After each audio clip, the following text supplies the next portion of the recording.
अकेले में मतलब टाइम देना चाहिए या अब जमाना बदल रहा है तो सेक्सुअल इंडिपेंडेंस भी बहुत ज्यादा हो गई है। लोग जिस चीज में इंटरेस्ट होगा उस पैशन को बच्चा 24 आवर 365 डे फॉलो करेगा। तो कई लोग हैं जो पेरेंट्स जबरदस्ती एमबीए करा रहे हैं, इंजीनियरिंग में डाल रहे हैं, तो बच्चा सिंगिंग बहुत अच्छी करता है, तो जब वो सिंगिंग करेगा तो इंजीनियर और एमबीए उसके सामने कहीं भी कुछ नहीं टिकेंगे। आज के समय में अर्ली मैच्योरिटी देखी जाती है, जैसे गर्ल्स में, बॉयज में भी समय से पहले। अमेरिकन एकेडमी ऑफ पीडियाट्रिक्स के हिसाब से आप 2 साल से नीचे तो किसी का होना ही नहीं चाहिए स्क्रीन टाइम, और उससे ऊपर भी होता है तो not more than 2 hours. Hello everyone, नमस्ते। मैं डॉक्टर शीतल मिश्रा। कैसे हैं आप सभी लोग? उम्मीद करती हूँ कि आप सब स्वस्थ होंगे और खुश होंगे। आज हम आए हैं एसएनएम हॉस्पिटल, जो है जयपुर में, वैशाली नगर में। और ये हॉस्पिटल जो है वो एक मल्टी स्पेशलिटी हॉस्पिटल है। यहाँ इन्हीं में से हम एक डॉक्टर से आज यहाँ पे बात करेंगे, जो कि है डॉक्टर अमरनाथ सिंगोड़िया सर, जो एमडी पीडियाट्रिक है। तो आइए मिलते हैं हम डॉक्टर सिंगोड़िया सर से। नमस्कार, मैं डॉक्टर अमरनाथ सिंगोड़िया। मैं पीडियाट्रिशियन हूँ, as a consultant paediatrician in SNM hospital Vaishali Nagar Jaipur. मैं 1999 से एज ए पीडियाट्रिशियन काम कर रहा हूँ। बहुत सारे हॉस्पिटल्स में मैंने काम किया और मैं एसएनएम हॉस्पिटल का फाउंडर हूँ।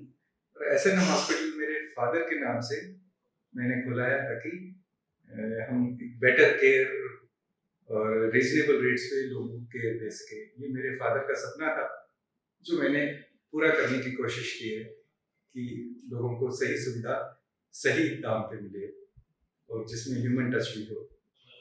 तो सर, मेरा फर्स्ट क्वेश्चन आपसे है कि आजकल मतलब टीनेजर्स में बहुत सारी प्रॉब्लम हम लोग फेस करते हैं। तो सबसे पहले तो मैं जानना चाहूंगी कि एडोलसेंस होता क्या है? हाँ डॉक्टर शीतल, आपने बहुत अच्छा क्वेश्चन पूछा। एडोलसेंट वो उम्र है जो बचपन से लेकर जवानी के बीच में जो उम्र होती है, और बहुत हिंदुस्तान में बहुत नेग्लेक्टेड उम्र है ये। मतलब इस उम्र में ना तो बच्चा बच्चा होता है और ना ही वो जवान होता है, और लोग उस उम्र में बच्चों को ग्रांटेड ले लेते हैं कि इसको तो कुछ हो ही नहीं सकता, इसकी कोई प्रॉब्लम ही नहीं है, जबकि ये बहुत ही बड़ी ब्रांच है और इसी में क्वालिटी केयर की जरूरत है। हमारे पीडियाट्रिक्स में कहते हैं कि बच्चा पहले महीने में जितना वल्नरेबल होता है, जितना नाजुक होता है जिंदगी के पहले महीने में, वो एडोलेसेंट की उम्र में उससे भी ज्यादा नाजुक रहता है। अब एडोलेसेंट है क्या? एडोलेसेंट वो उम्र है जो बचपन से लेकर जवानी के बीच में जो उम्र आती है। नॉर्मली ये लड़कियों में 8 से 16 साल और लड़कों में 12 से 18 साल, जो very individual to individual vary करती है। और इस उम्र में जो 4 मेजर फैक्टर जो बच्चे को वल्नरेबल बनाते हैं, पहला तो ये कि सडन ग्रोथ। बच्चा जो छोटा सा बच्चा होता है, सडनली हार्मोनल इफेक्ट्स की वजह से ग्रो करने लग जाता है, लंबा चौड़ा और बड़ा दिखने लग जाता है, जबकि उसका माइंड तो छोटा ही होता है। लोगों की एक्सपेक्टेशन बढ़ जाती है, ये सेकंड उसके लिए वल्नरेबिलिटी हो जाती है। जो बच्चा कल बच्चा सा दिख रहा था, आज वो बड़ा दिखने लग गया। लोग उसको हर बात के लिए टोकते, तो बड़ा हो गया, तेरे को इतना भी समझ में नहीं आती, इस तरह से मतलब वल्नरेबल होता है। दूसरा, जो हार्मोनल चेंजेस होते हैं वो उसके ब्रेन को इफेक्ट करते हैं, क्योंकि ब्रेन को उस हार्मोन्स की आदत नहीं है, सडन सर्ज ऑफ हार्मोन्स है, तो उससे भी वो वल्नरेबल होता है। और सडन स्पीड ऑफ ग्रोथ जो है वो कई चीजों की डेफिशिएंसी क्रिएट कर देती है, जैसे थायराइड हार्मोन कई बच्चों में कम हो जाता है, लोगों को पता भी नहीं होता कि थायराइड हार्मोन चेक कराना चाहिए, तो उसकी वजह से बच्चा स्लगिश होने लग जाता है। और आयरन डेफिशिएंसी हो जाती है, विटामिन डेफिशिएंसी हो जाती है। और ये तीसरा जो फैक्टर है। और चौथा जो फैक्टर है वो है पीयर प्रेशर। आपके सेकेंडरी सेक्सुअल कैरेक्टर्स आते हैं, आपकी सोच बदलने लगती है और आप पेरेंट्स से अलग सोचने लग जाते हो, तो पीयर प्रेशर में रहते हो। वो भी एक बहुत बड़ा फैक्टर है इनको वल्नरेबल बनाने में। अब ये टॉपिक तो इतना बड़ा है कि इसमें 2 घंटे भी कम है, तो मैं चाहता हूँ कि आप एक कुछ क्वेश्चन सिंगल आउट करके पूछें तो ज्यादा अच्छा रहेगा। तो सर, जैसे कि आपने बहुत अच्छे से एक्सप्लेन किया, बहुत सारे जो टीनेजर्स बच्चे होते हैं उनमें एक एग्रेसिव बना आ जाता है, तो उसे पेरेंट्स को कैसे समझना चाहिए और इस वक्त में पेरेंट्स को किस तरीके से उन्हें हैंडल करना चाहिए? जी मैडम, बहुत अच्छा सवाल किया आपने। जो बच्चा जो एग्रेसिव होता है वो एक फ्रस्ट्रेशन में एग्रेसिव होता है, क्योंकि उस पे बहुत ज्यादा स्ट्रेस रहता है। ग्रोथ का stress, social stress, hormonal stress और सोसाइटी का स्ट्रेस। अब वो इन स्ट्रेस को मीट आउट नहीं कर पाता और पेरेंट्स की एक्सपेक्टेशन बढ़ती रहती है, तो वो बच्चे की बात सुने बगैर अपने जो फैसले हैं वो उस पर थोपने लग जाते हैं। पर बच्चा अब जैसे जैसे बड़ा होता है वो क्रिटिकल थिंकर होने लग जाता है, वो सोचता है और उसको जब समझ में नहीं आता तो फ्रस्ट्रेशन में वो एंगर इश्यूज उसके शुरू हो जाते हैं। तो पेरेंट्स को चाहिए कि इस फेज में एक बार तो बच्चे की बात मान ले। अगर वो कहे कि दिन में भी रात है तो मान लो कि रात है, क्योंकि बच्चा जो हार्मोनल इन्फ्लुएंस है उसके ब्रेन पे, उसकी बॉडी पे जो स्ट्रेस है उसमें वो ठीक से सोच नहीं पाता। पर अगर आप उसको थोड़ा कूल डाउन करके फिर उसको समझाएंगे तो बहुत अच्छे से समझेगा। पर पेरेंट्स अपने प्रेशर्स में, अपनी डेली लाइफ के प्रेशर्स में उनको टाइम नहीं दे पाते हैं और अपनी फ्रस्ट्रेशन टीनेज पे निकालते हैं, तो वो रेबेलियन हो जाते हैं। तो ये कहना कि बच्चा रेबेलियन हो रहा है ये ठीक नहीं है, इसमें पेरेंट्स का फॉल्ट ज्यादा है। वो एक्सपेक्टेशन बहुत ज्यादा रख रहे हैं उस छोटे से बच्चे का जिसका दिमाग तो 10-12 साल का ही है और बॉडी बड़ी होने लग गई है। तो लोगों का एक्सपेक्टेशन बढ़ गया और उस एक्सपेक्टेशन को मीट नहीं करने की वजह से और एक्सेसिव प्रेशर की वजह से वो रेबेलियन हो जाते हैं। अगर हम उनको प्यार से टैकल करेंगे तो वो रेबेलियन नहीं होंगे और अपने को उसी इस एज में सबसे ज्यादा पेरेंटिंग की जरूरत है, जो अफेक्शन से, वो अथॉरिटेरियन ना हो कि मैंने कह दिया तो काम करना ही है, नहीं। आप उसका एज ए फ्रेंड और आप अपनी पोजीशन को समझते हुए उसको टैकल करें, क्योंकि आप उसके प्रोवाइडर हो और आप उसको अच्छा माहौल नहीं दोगे तो आपको आपकी जिम्मेवारी वो आप ढंग से नहीं पूरी कर रहे। सर जैसे कि बोलते हैं कि बच्चा टीनेजर्स में है तो उसे अकेले में समय देना चाहिए, तो आपका क्या सजेशन रहेगा कि बच्चों को अकेले में मतलब टाइम देना चाहिए या फिर उन्हें रेस्ट्रिक्टेड करना चाहिए थोड़ा? मैडम, बहुत अच्छा सवाल है। बच्चे को जैसे ही वो टीनेज होता है उसके सेक्सुअल मैच्योरिटी आ रही है, सेक्सुअल जो भी उसके हार्मोनल चेंजेस है, ब्रेन में जो चेंजेस है, बच्चे को प्राइवेसी तो चाहिए। अब आप उसको प्राइवेसी कितनी देते हो, क्या देते हो, इंडिविजुअलाइजेशन होता है। आपका बच्चा आपसे क्या डिमांड कर रहा है, कैसे कर रहा है और आप उसको कैसे पूरी कर सकते हो, आपको इंडिविजुअलाइजेशन करना पड़ेगा। अपन एक ही चीज सब बच्चों की नहीं लगा सकते हैं। कई बच्चे बहुत ज्यादा डिमांडिंग होते हैं तो आपको वो डिमांड पूरी, कई बच्चे बहुत कूल होते हैं, खुद ही उनको पता है क्या मेरी बाउंड्री है, कैसे है, तो आपको थोड़ा सा गाइडेंस देने से भी वो सही हो जाते हैं। पर आपका बच्चा कैसा है ये आपको पहले जज करना पड़ेगा और आपको पेशेंस रखना पड़ेगा। तो वो प्राइवेसी तो देनी ही पड़ेगी। अब आप कितनी देते हो और कहाँ तक सही है, वो आपका बच्चा कितना वल्नरेबल है उस पर डिपेंड करता है कि आपका बच्चा कितना मतलब दिमाग से नाजुक है या दिमाग से कितना शार्प है, कैसे चीजों को लेता है। अगर आपका बच्चा बहुत इंटेलिजेंट है, बहुत अच्छे से ग्रैस्प करता है चीजों को, तो आपका थोड़ा बहुत गाइडेंस भी उसके लिए बहुत है। और आपका बच्चा थोड़ा सा इमोशनल है तो आपको ज्यादा टाइम देना पड़ेगा उसके साथ। मतलब संस्कृत में एक श्लोक है, अति सर्वत्र वर्जयते। आपको अति नहीं करनी है दोनों तरफ ही, ना तो बहुत ज्यादा प्राइवेसी देनी है और ना ही बिल्कुल आपको अथॉरिटेरियन होना है कि भी नहीं नहीं आप तो सब कुछ शेयर करो। आप उससे प्यार से शेयर करोगे तो वो सब कुछ शेयर करेगा और आप उसको डरा धमका के करोगे तो बिल्कुल भी नहीं करेगा, रेबेलियन हो जाएगा। तो ये बहुत जरूरी है कि आप उसको इंडिविजुअलाइज करें। आप दूसरे बच्चे से उसको कंपेयर नहीं करेंगे, फलाने के फादर मदर ऐसे कर रहे हैं तो हम भी वैसे करें। आपका बच्चा यूनिक है, आपको उसको यूनिकली ही टैकल करना पड़ेगा। और फिर भी कोई प्रॉब्लम हो तो आप अपने बच्चे के साथ किसी पीडियाट्रिशियन से मिलें जो एडोलेसेंस के बारे में नॉलेज रखता हो, आपको सही गाइडेंस मिलेगा। तो सर आपने बहुत अच्छे से एक्सप्लेन किया। सर मेरा नेक्स्ट क्वेश्चन ये है कि टीनेजर्स में बच्चों के जैसे फ्रेंड्स बनते हैं, फिर कुछ रिलेशनशिप भी होते हैं, तो इन दोनों में जैसे कंपैरिजन जो करना है वो हमें पेरेंट्स मतलब एज अ पेरेंट होते हुए हमें बताना है या फिर बच्चा खुद ही ब खुद समझ जाएगा? कि जो एडोलसेंट एज है बहुत ही वल्नरेबल एज है। आप हर तरह से बच्चा एट रिस्क है, सोसाइटी की तरफ से, एक्सीडेंट्स की तरफ से, और सेक्सुअल एब्यूज की तरफ से, चाइल्ड एब्यूज की तरफ से, हर तरह से वल्नरेबल है। और क्योंकि अभी उसका माइंड इतना डेवलप नहीं हुआ है, तो वो किसी भी गलत संगत में जा सकता है, गलत पीयर ग्रुप में चला जाए।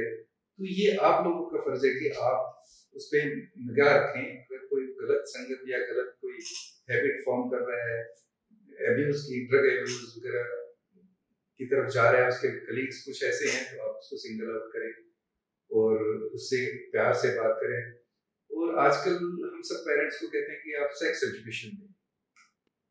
अब जमाना बदल रहा है, तो सेक्सुअल इंडिपेंडेंस भी बहुत ज्यादा हो गई है। लोग लिविंग में रह रहे हैं, लोग गर्लफ्रेंड बना रहे हैं, बॉयफ्रेंड बना रहे हैं, तो अपन इसको रोक नहीं सकते, टाइम के साथ बदलना तो पड़ेगा ही। पर हाँ, अपन ये जरूर कह सकते हैं कि इस सेक्सुअल एक्टिविटी के क्या नुकसान है। जैसे जो सेक्सुअली ट्रांसमिटेड डिजीज है, कुछ डिजीज जैसे एड्स है, और कुछ डिजीज और भी हैं जो सेक्सुअली ट्रांसमिटेड होती हैं, उसके बारे में बच्चों को पता होना चाहिए। ताकि, क्योंकि एक बार किसी ने ले ली, जैसे एड्स हो गया, तो बहुत मुश्किल है। और इसी तरह दूसरे, जैसे आपने फ्रेंड्स बनाए, आपके फ्रेंड्स में कोई एडिक्ट है, तो आप उसमें पीयर प्रेशर में आप एडिक्शन की तरफ जा सकते हैं। तो पेरेंट्स को पूरा ध्यान रखना है कि ये चीजें आप पहले से बच्चे को समझा के रखें। उससे ड्रग एडिक्शन पे या सब्सटेंस अब्यूज पे आप उससे नॉलेज शेयर करें, उससे लिखवाएं। और आपके जो सेक्स एजुकेशन है उसके बारे में ऐसे लिखवाएं, उससे पूछें, उससे डिस्कस करें, शर्माएं नहीं, क्योंकि जिम्मेवारी आपकी है, बच्चे की नहीं है। उसका जो फ्यूचर है, आपने इतने साल उसको पाला है, अब लास्ट के टाइम में आप उसको खराब होने नहीं दे सकते हो। तो आपको जो भी करना है प्यार से करना है, अंडरस्टैंडिंग से करना है, और उसकी तरफ सॉफ्ट कॉर्नर तो रखना ही पड़ेगा। आप गुस्सा होने का हक आपका नहीं है, क्योंकि जिम्मेवारी आपकी है, बच्चे की जिम्मेवारी नहीं है। तो ये बहुत ही जरूरी है कि आप बच्चे के दोस्तों पे, बच्चे के एटमॉस्फेयर पे ध्यान दें। वो जहां जहां वल्नरेबल है वहां वहां आप उसको सपोर्ट दें, क्योंकि इस टाइम में ही सब्सटेंस एब्यूज, सेक्सुअल एब्यूज, और जैसे गैंगस्टर्स, लोग गैंगस्टर्स के जंगल में आ जाते हैं और गलत हैबिट्स के जंगल में आ जाते हैं। आप ऐसे लोगों से बच्चे को दूर रखें, वायलेंस से दूर रखें, ये आपको ही ध्यान रखना है। Thank you. तो सर आपने बहुत अच्छे से इसका आंसर दिया, ये सारी चीजों की तो बहुत जरूरत है।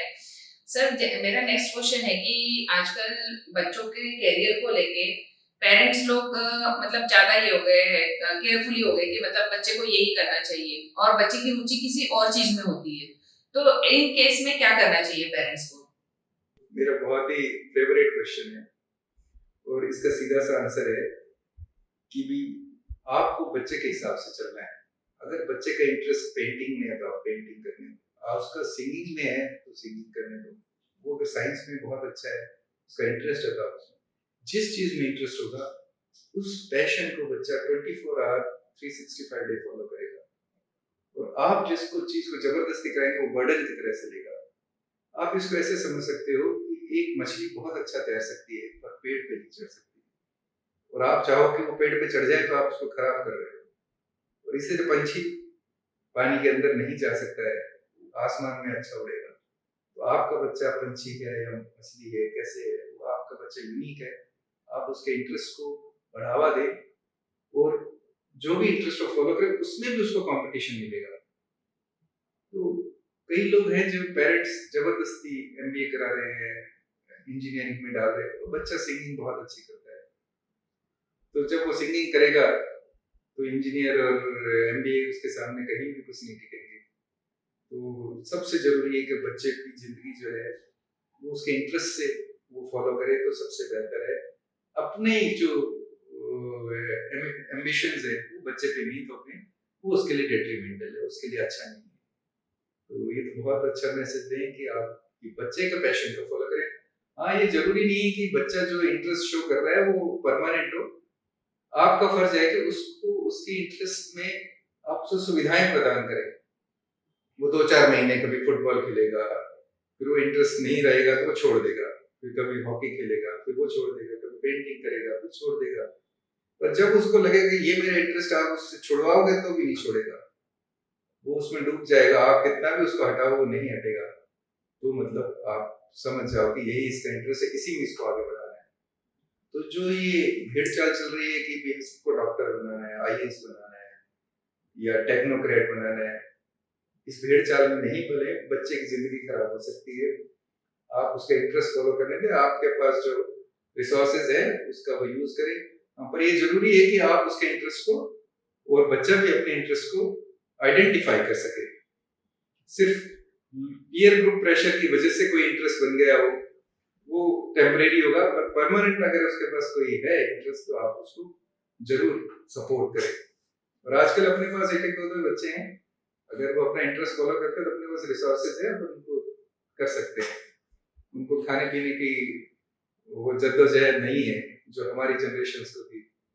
अब तो उनको अपना इंटरेस्ट फॉलो करना है और दुनिया को एक बेहतर जगह बनाना है, अपने इंटरेस्ट को फॉलो करके ही बना सकते हैं। अपना काम है उनको सपोर्ट करना। सर, आज के समय में अर्ली मैच्योरिटी देखी जाती है, जैसे गर्ल्स में, बॉयज में भी समय से पहले चेंजेस आने लगे हैं, तो ये मतलब कितना सेफ है या फिर चिंता का विषय है? ऐसा नहीं है कि अर्ली मैच्योरिटी आ रही है, अपन लोग थोड़ा अवेयर हो गए हैं और बच्चे भी ओपनली बताने लग गए हैं। तो नॉर्मल जो उम्र होती है लड़कियों में 8 से लेके 14 साल 16 साल तक, तो 8 साल से पहले हो तो हम उसको कहते हैं प्री मैच्योर है, मतलब अर्ली मैच्योरिटी आ गई है। और 16 के बाद है तो डिलेड है, तो ऐसा कुछ नहीं है। और आजकल न्यूट्रिशन भी अच्छा है बच्चों का, और पहले से जो न्यूट्रिशन स्टेटस बढ़ने से ये एक मिथक है कि अर्ली मैच्योरिटी आ रही है बच्चों में, ऐसा कुछ भी नहीं है। और अपने को इस बात में कुछ नहीं करना, बच्चों का न्यूट्रिशन प्रॉपर हो और उनका स्क्रीनिंग टेस्ट हो जब भी वो टीनेज में आते हैं, थायराइड स्क्रीनिंग हो जाए, आयरन स्क्रीनिंग हो जाए, विटामिन डी वगैरह, जो भी अपन समझते हैं उनकी ग्रोथ को, जो भी आपका पीडियाट्रिशियन आपको राय देख के बच्चे को वो स्क्रीनिंग करवाएं, ताकि आपका बच्चा प्रॉपर बेस्ट ग्रोथ पे जाए। सर, जैसे कि हम देख रहे हैं आजकल गेमिंग एडिक्शन और स्क्रीन टाइम काफी हद तक बढ़ गया है टीनेजर्स में। बच्चा मतलब मोबाइल या फिर टीवी में मतलब एक रूम में बैठा हुआ है, तो इसे पेरेंट्स को किस तरीके से कंट्रोल करना चाहिए और ये कितना सेफ है किड्स के लिए? ये स्क्रीन टाइम का इश्यू जो है ये बहुत ही ज्वलंत मुद्दा है, और ये बच्चों को बहुत ही, पेरेंट्स और बच्चों के लिए बहुत ही परेशान करने वाली चीज है। अमेरिकन एकेडमी ऑफ पीडियाट्रिक्स के हिसाब से आप 2 साल से नीचे तो किसी का होना ही नहीं चाहिए स्क्रीन टाइम, और उससे ऊपर भी होता है तो not more than 2 hours, it should be less than 2 hours, including all the screens, TV, mobile, computers, laptop, including all screens। 2 घंटे से ज्यादा स्क्रीन टाइम नहीं होना चाहिए, नहीं तो ये एडिक्शन है, वो बच्चे के जो नॉर्मल ब्रेन ग्रोथ को हैम्पर करता है। इसलिए पेरेंट्स को चाहिए कि वो ये एडिक्शन नहीं डालें। गलती ज्यादातर पेरेंट्स की ही होती है कि बच्चा परेशान कर रहा है, बच्चा शरारत कर रहा है, तो उसको चुप कराने के लिए उसके हाथ में मोबाइल पकड़ाते हैं कि बेटा तू खेल। अब वो अपना काम करते रहते हैं तो बच्चा धीरे धीरे वो एडिक्ट हो जाता है। तो आप उसको फिजिकल एक्टिविटी की तरफ मोड़े, वो मोबाइल ना दें जब तक की जरूरत ना हो, और 2 घंटे भी नहीं देना चाहिए, जितना मिनिमम हो आधा घंटा घंटा, अगर बहुत ही जरूरी है तो दें।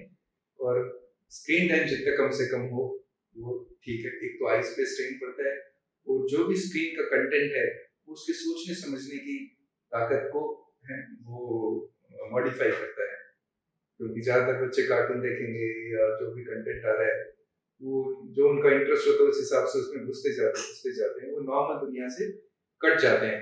तो रियलिटी और वर्चुअल वर्ल्ड में उनको समझ में नहीं आता है, और वो एक्सपेक्ट करते हैं कि जो वर्चुअल वर्ल्ड में हो रहा है वो रियलिटी में भी हो। तो ये बहुत ही डेंजरस सिचुएशन है, इसलिए पीडियाट्रिशियन सबको मना करते हैं कि आप, इसके और भी नुकसान है। दूसरा नुकसान कि अगर वो स्क्रीन टाइम करता है तो बैठा रहता है, फिजिकल एक्टिविटी बिल्कुल नहीं करता है, जिससे मोटापे का पूरा अंदेशा रहता है।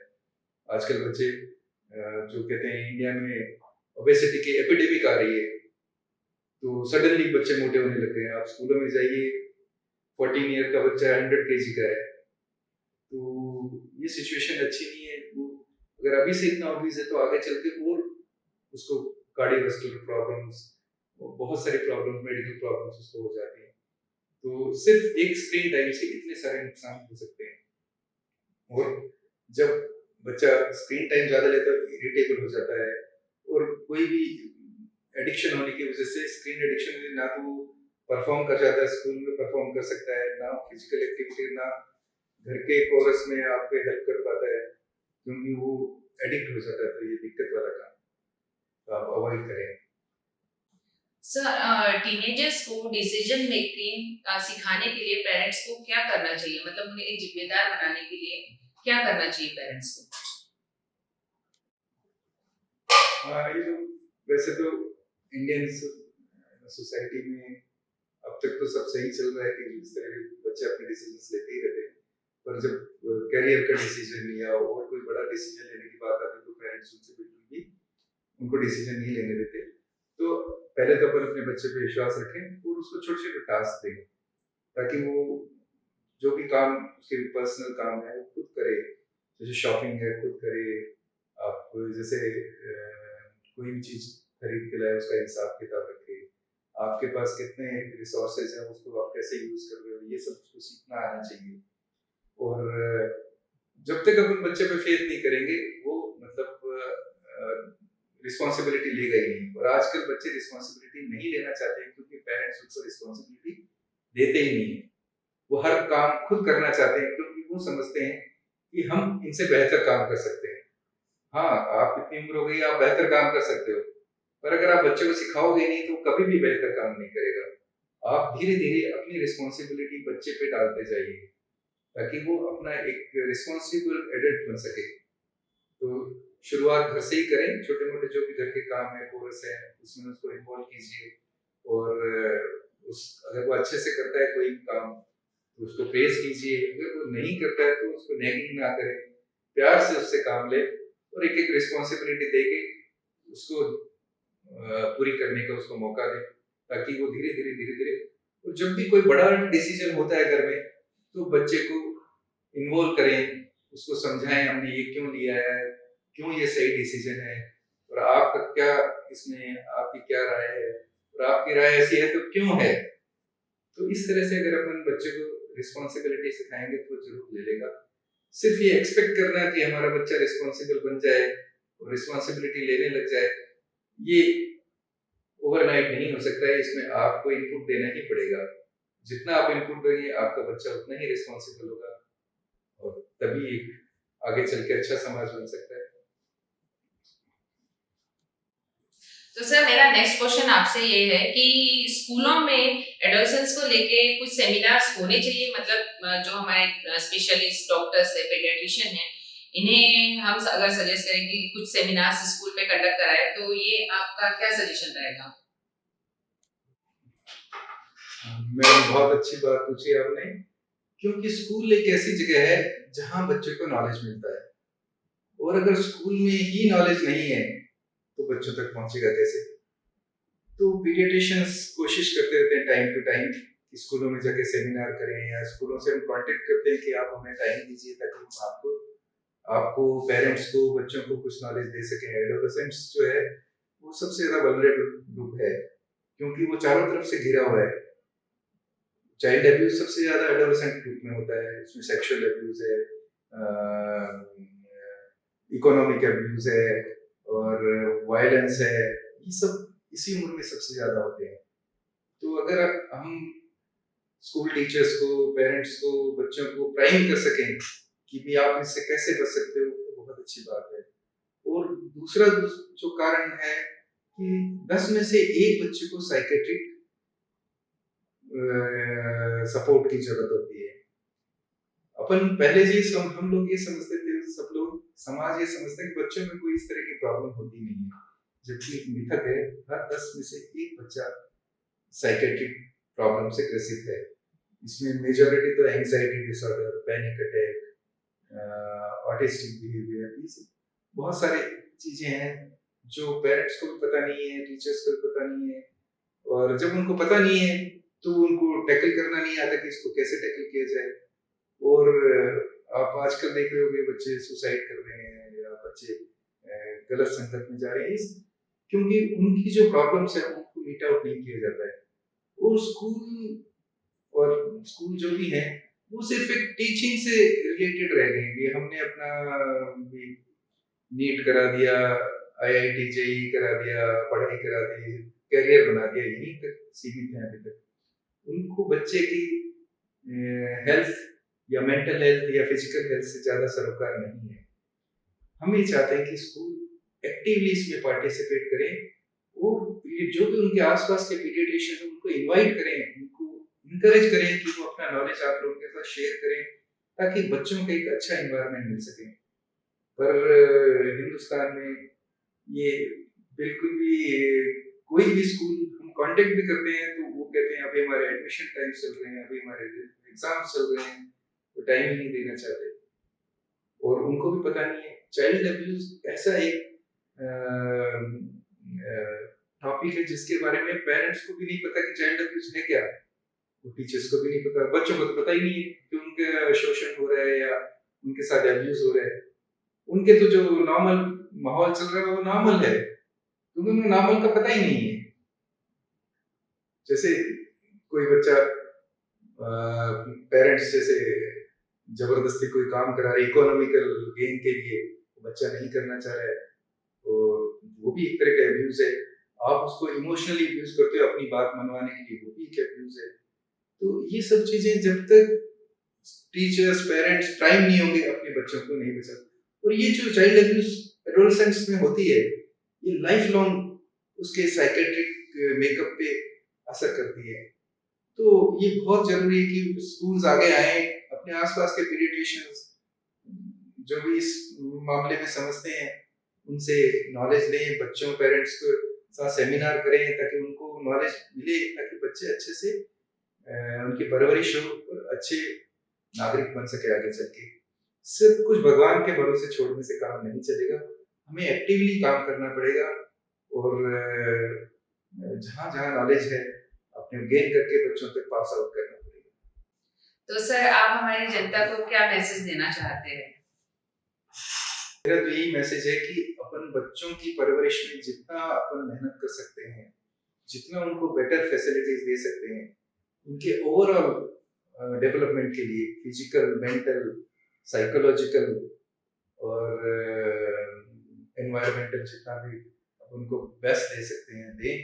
और जो प्रॉब्लम्स जो लोग जनरल पब्लिक नहीं समझती है वो डॉक्टर से कांटेक्ट करें, स्कूल्स पेरेंट्स, कि भाई अपन इस उम्र के बच्चों को कैसे बेस्ट फैसिलिटीज दे सकते हैं। जैसे मैंने आपको पहले भी बताया, हर 10 में से एक बच्चे को साइकेट्रिक प्रॉब्लम रहती है, पर अपन उसको नेग्लेक्ट करते हैं, अपन उसको डरा धमका के उसको चुप करा के अपन ये समझना ही नहीं चाहते कि वो उसकी प्रॉब्लम है। कई बच्चों में एंजाइटी डिसऑर्डर है पर पेरेंट्स उसको नॉर्मल समझ लेते हैं और उसकी एंजाइटी बढ़ती जाती है। उसके जो प्रेसिपिटेटिंग फैक्टर्स हैं उनको नहीं देखना चाहते। कई बच्चे डिप्रेशन में रहते हैं तो भी पेरेंट्स उसको नॉर्मल समझाते रहते हैं और वो कंसल्ट ही नहीं करना चाहते। अब वक्त बदल गया है, जैसे कई पेरेंट्स आते हैं उनका बच्चा ऑटिस्टिक है, शुरू में लोगों को समझ में आया था कि उनके बच्चे, आज पेरेंट्स भी अवेयर हो गए हैं और वो दिखाते हैं। तो हम ये चाह रहे हैं कि जो भी साइकेट्रिक जो प्रॉब्लम्स हैं वो पहचानी जाए और साइकेट्रिक जहाँ भी अगर पीडियाट्रिशियन कहता है कि साइकेट्रिक सपोर्ट की जरूरत है तो साइकेट्रिक से मिले। तो मैसेज यही है कि बच्चे का ओवरऑल डेवलपमेंट होना चाहिए। आजकल अपने पास न्यूट्रिशन अच्छा है, अपन बच्चों को बेस्ट दे रहे हैं, अच्छा है, बहुत अच्छी बात है। और पर न्यूट्रिशन अच्छा देने के चक्कर में अपन उनको ओबीज भी बना रहे हैं, ये भी अपने को नहीं करना है। और अपन पैसा कमाने की दौड़ में इतनी तेज भाग रहे हैं कि बच्चों पे ध्यान नहीं दे रहे हैं, बच्चे किस संगति में जा रहे हैं, उनके लिए क्या बेटर है क्या नहीं। हम सिर्फ पैसा कमा के उनको प्रोवाइड करें यही अपना काम नहीं है। अपनी उनकी ओवरऑल ग्रोथ कैसी है, ये एक फसल पैदा करने जैसी बात है कि पहले जैसे बीज डाला, बारिश हुई और फसल पैदा हो गई। अब ऐसा नहीं है। अब किसान गुड़ाई करता है, जमीन की देखभाल करता है, फिर उसमें बीज डालता है, फिर उसकी केयर करता है, खाद डालता है, सब कुछ उसको सर्दी गर्मी से सारी केयर करता है, तब फसल अच्छी होती है। इसी तरह ये जो बच्चे हैं अपनी फसल है, अपन इनकी केयर करें, इनको अच्छे संस्कार दें, इनकी सारी जो फिजिकल मेंटल सोशल नीड्स हैं उनको पूरा करें, उनको अच्छे बुरे का ज्ञान दें और उनको प्रोटेक्शन दें। चाइल्ड रियरिंग का मतलब ये है कि बच्चा जो पैदा हुआ है, और इंसान का बच्चा और कंगारू का बच्चा दो ही बहुत कमजोर होते हैं। कंगारू अपने बच्चे को गोद में थैली में डाल के घूमता रहता है। इसी तरह इंसान भी अपने बच्चे को 25 साल तक, जब तक उसकी मेंटल ग्रोथ हो रही है, मेंटल डेवलपमेंट हो रहा है, तब तक उसको सपोर्ट करना होता है उसको, तभी वो एक अच्छा एडल्ट बन सकता है। तो मेरा मैसेज यही है कि आप अपनी जिम्मेवारी ढंग से पूरी करें, तो बच्चे को ऐसा माहौल दें जहां उसका सर्वांगीण विकास हो। सिर्फ अपन कहेंगे हमने जिम्मेवारी पैसे कमा के बच्चे को दे दिया, अच्छे स्कूल में डाल दिया, तो अपनी जिम्मेवारी पूरी नहीं होती है। उसके हर स्टेप पे उसकी जो भी प्रॉब्लम्स आती है उसको सुने, उसको समझें। तो आजकल एक्सपर्ट्स हैं हर फील्ड में, उनकी राय लें और बच्चे की परेशानियों को दूर करें। Thank you. तो मैं डॉक्टर सिंगोड़िया सर का बहुत बहुत थैंक यू करती हूँ। उन्होंने अपना कीमती समय हमें दिया, अपना एक्सपीरियंस हमारे साथ शेयर किया। डेफिनेटली ये एक्सपीरियंस सर का आप लोगों के काम आएगा। अगर आपको सर से मिलना है तो आप एसएनएम हॉस्पिटल में आके मिल सकते हैं। सर अपना पूरा टाइम देते हैं। किड्स में उनका स्पेशलिटी है और सर एक बहुत अच्छे पीडियाट्रिक है। Thank you very much.